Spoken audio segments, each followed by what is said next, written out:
You ever pour your heart into a CE course and hit publish and hear nothing but crickets? I'll save you the heartbreak. I'm breaking down the CE course topics that actually sell, so you're not stuck turning your passion into a glorified PDF.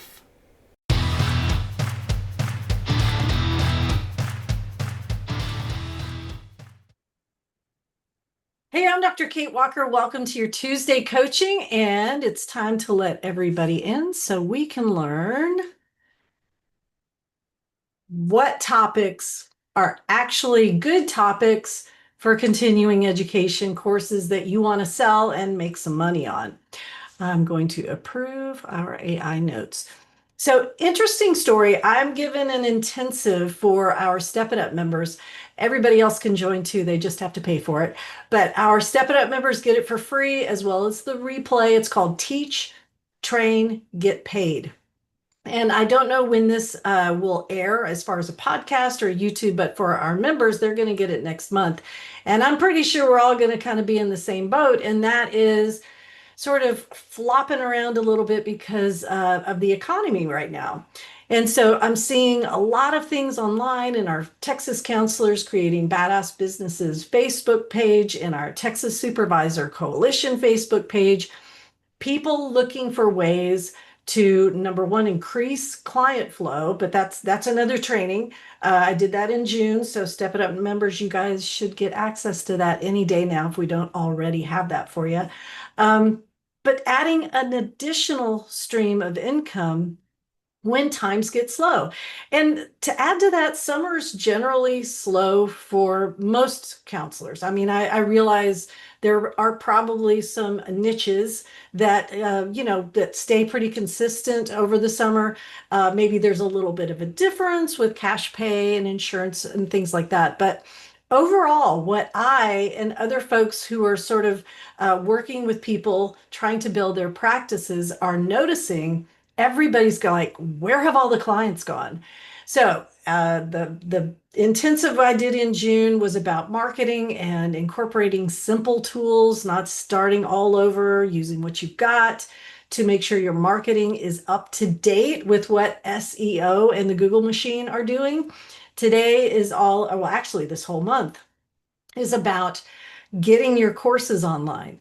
And when I do the intensive in a couple of weeks, it's going to be July 23rd.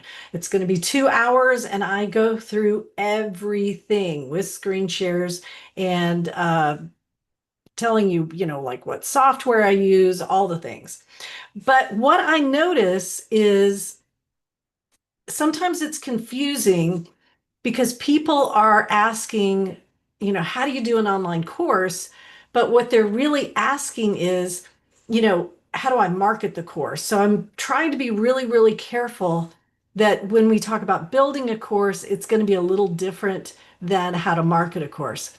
But not today. Today, I'm actually going to talk about ways to make sure that you're creating a course that you can make some money on, because it's a lot of work. I mean, the hardest part is, making sure it's nice and edited. And I think, the general consensus in the industry is, sorry about that ding, turn that off.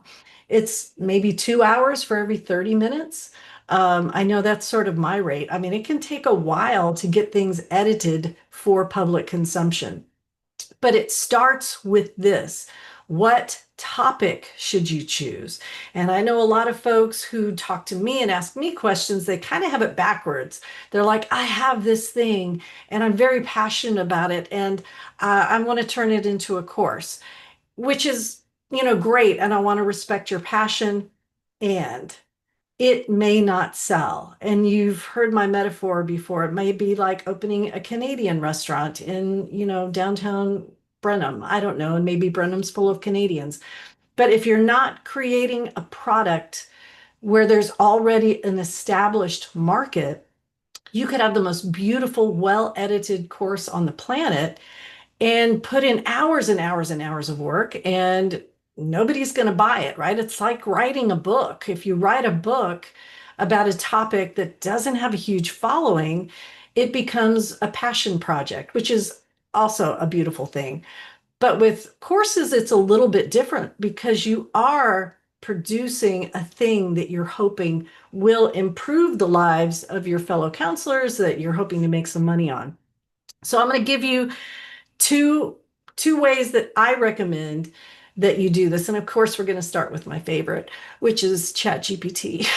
So of course, we're going to go to Chat and we're going to see what the chat machine says. So I will share my screen. And if you are listening to me on a replay, I will, of course, talk you through what I'm doing. I'm also letting more folks in, just making sure I get everybody. All right. So the thing about chat is the prompt. You have to make sure you give it a good prompt. So I'm going to say, I'm just going to start off with kind of a generic prompt. What topics would be great for a continuing education course that sells well? All right, just very generic. Let's see what it says. Here's the real deal answer. I love it. It's got that little, I don't know what it's being sassy. CE courses that sell well hit the sweet spot between compliance requirements, hot button trends, and practical tools therapists can use immediately. Bonus points if they help therapists feel more confident, avoid liability, or make more money. I'm actually really surprised by this response because it's dead on. So if your passion project meets requirements for licensure or has practical tools for therapists, then yeah, you're going to do well. But if it doesn't, if it's just kind of you giving factual information about how to, and I always use this as my example, how to process grief over the holidays, that might not be something that somebody, even a mental health professional, gravitates toward if it doesn't give them a CE at the end, or if it doesn't give them practical tools, and if it doesn't give them a way to do more after they're done. So high selling CE course topics, ethics that don't suck, supervision, hello, trauma informed care, and private practice essentials, cultural competency, clinical documentation, couples counseling skills, new and emerging therapists, niche specialties, and AI tech and automation. So as I'm looking at that, I would even, if you were going to prioritize these, always start with the courses that are required. And that is continuing education, that is, Health and Human Services is the agency that authorizes, pre-approves the human trafficking course. So it's not BHEC, it's not our licensing, it is Health and Human Services. So if you could get with them and provide the human trafficking course, if you have a relationship with the justice system in your community and you develop an anger management course or something about sobriety that a judge would mandate for someone who is having to do certain things in order to stay out of jail. Those types of things that are required for licensure or to keep you, our parenting classes, same thing. If it's keeping you compliant with a judge's order, then you're going to have a course that's in high demand. Remember, it's basic economics. I had to take economics in high school. Supply and demand is all I remember from that class. So if there is a high demand and you are giving the only completely online course and it offers a certificate at the end, and you have a relationship with the person, like for instance, the judge who is doling this course out or mandating it, that's a good course. If I'm looking at the second priority here, I would say, for instance, trauma-informed care and couples counseling skills and AI tech and automation. No, I'm just going to do couple counseling and trauma-informed. These are probably my least favorite. Trauma-informed care and couple counseling, those are absolutely needed, but they are not something that unless you can give someone a CE or a tool to download, those might actually come in last and kind of lean more toward the passion project. Casey, you typed it say the same thing in and got a different response. Thank you. Absolutely. Casey makes a great point. This chat knows what I do for a living. It absolutely knows the content that I create, and I've hidden my little my menu over here. So yes, if you type it in, and that's why we got another way we're going to search. So as chat learns you, it will give you these answers. So if you're giving it lots of things about your passion project, it's going to say, no, no, that's a wonderful idea. And you're like, ugh. Always, I went to a training. I think I told you guys about it. And it was like a $12 training on AI. And one of the things the presenter said was always ask the question in another way. Like, why is this a terrible idea? And then chat will start to give you kind of that counterpoint. All right. So then I guess my second is anything having to do with documentation and private practice. And this is just for me gleaning the conversations, gleaning the information from the conversations on social media. So looking at private practice essentials, clinical documentation, AI tech and automation, niche specialties. If you offer a certification, a legit certification that someone can get by taking your course, that's in high demand. So it always goes back to supply and demand. So yay, thank you. Good job, AI. You actually made me skip one of these things because it knows me, it reads my mind. So if it has anything to do with a requirement, continuing education, and if you're a supervisor, remember your courses are like the organic section in the supermarket. Your courses will give someone that 50% that will help the course taker meet their 50% requirement. And then if you can get on board with Health and Human Services, remember that's the only agency that still approves providers for that human trafficking course. BHEC, LPC, LMFT, all that, they don't approve anything. All right. Yes, obviously you could go to Google and ask the same thing, but I went ahead and I'm going to take you to, am I still sharing? Y'all can see my screen still, right? Yay. No? Yep. Okay. So we're going to this is called vidIQ. So I have a YouTube channel. And so this is, I don't have an affiliate link for this. I don't work for them. They don't work for me. But vidIQ offers suggestions based on, of course, what it knows about me. And so this is a good place to go also if you are offering, like you're just like, Kate, I just want to offer some CE courses. All right, well, let's look at what people are interested in. So if you're not offering a certification, if you don't have a passion, if you're not networking with judges saying, give this anger management course, then go here or a place like this. And you see these very high conversations that change lives, connecting with clients. That's desirable. So if you had a catalog of CEs that met these kind of had these topics, navigating career paths with purpose. I don't know what that is. Engaging community conversations. Don't know what that is. Financial freedom for mental health pros. Well, how do you make that into a CE? Well, incorporate ethics.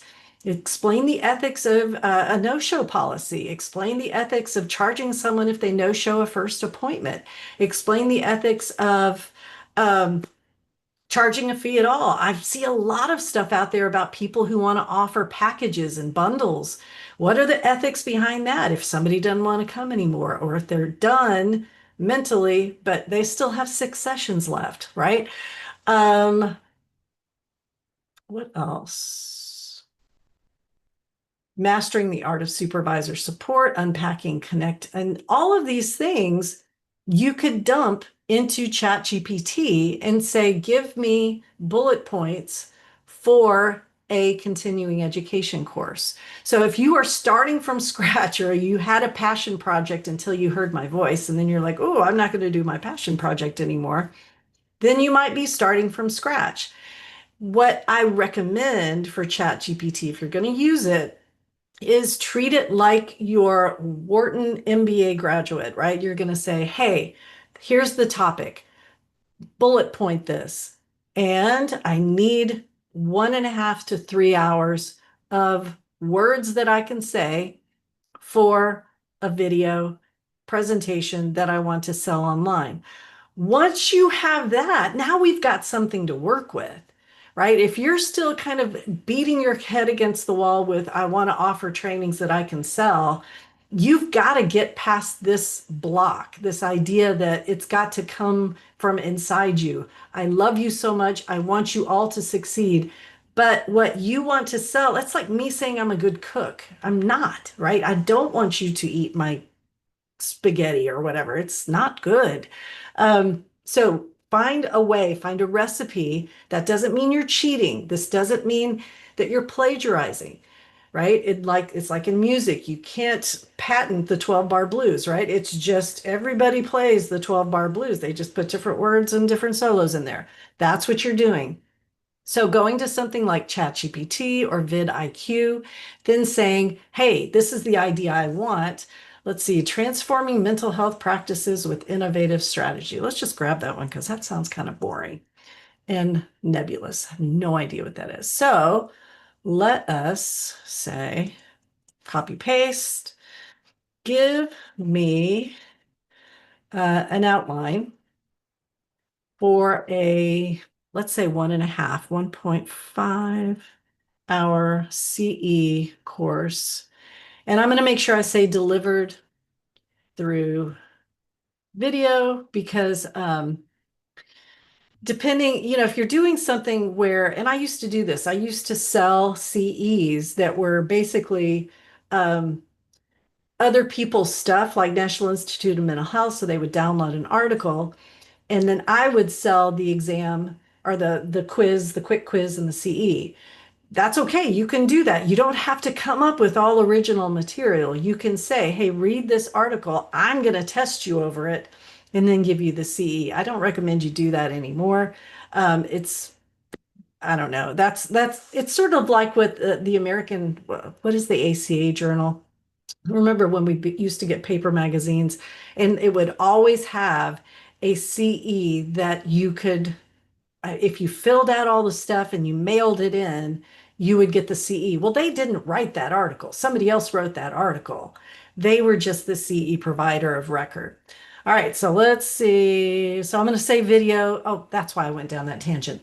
Because if you did something in print, you'd have to be mindful that about 6,000 words is an hour. And that's one of the things regarding ethics, right? If you're going to provide a CE course hour for hour, you've got to have 1 hour is 1 hour.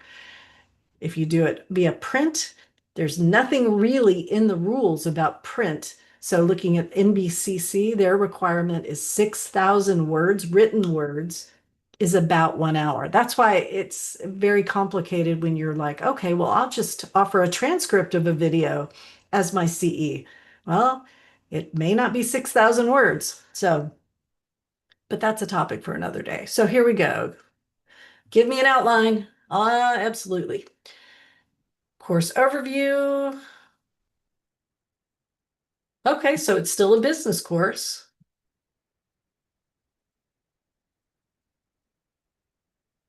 And I was kind of skeptical for a minute because you really can't call it a CE if it doesn't address sort of counseling and client care, right? But here's improved client outcomes. All right.